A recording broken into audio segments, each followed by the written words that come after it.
I am the world's biggest fool. I took the fall for my boss and spent a full 25 years in prison. I thought that on the day of my release, the boss would throw a grand banquet to welcome me back and wash away the dust of my ordeal. But when I got home, I discovered just how terrifying human nature can be. At the head of the table. That ain't the head, that's the ass. Witty. I used to be the second in command of the gang, but my position had long been seized by the boss's son. The territory I had fought desperately to secure had been completely divided up among others. Even former lackeys who used to polish my shoes had become branch leaders.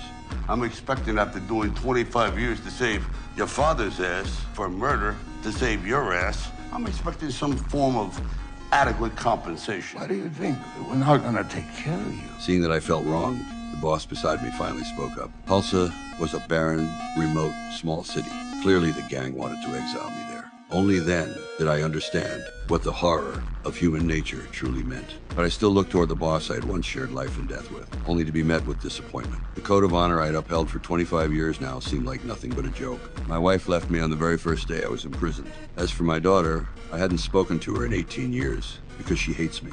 Now you got the balls to tell me that after everything I've been through, after everything I've lost, after everything I've done for this family, your family, fuck, there's nothing left for me! But some people just don't understand the rules and dared to point fingers at me. They should know that when I made my name and reputation, he was still wearing diapers. I used my fists to teach him a harsh lesson. At that moment, I accepted reality. Facing these heartless and ungrateful people, there was no point in saying anything more. So what if it's just Tulsa? After all, 75 is the perfect age for making a breakthrough. What's there to fear about starting from scratch? These people could never dream that I would build a criminal empire in Tulsa that rivals the mafia itself. I had just walked out of the airport terminal when a taxi driver picked me up. From this moment, my entrepreneurial plan would officially begin. Perhaps sensing my aura as a gang boss, the driver immediately became interested.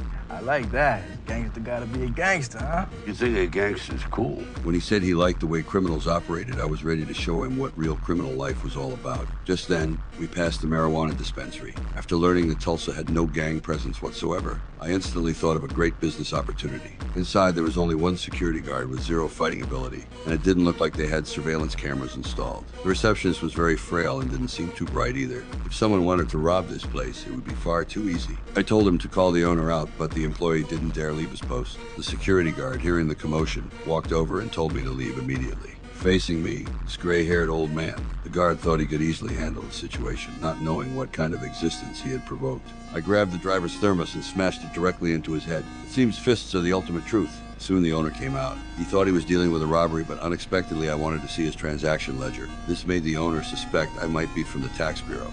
Are you from the government? I just knocked your guard out. Cold. And you think I'm a CPA?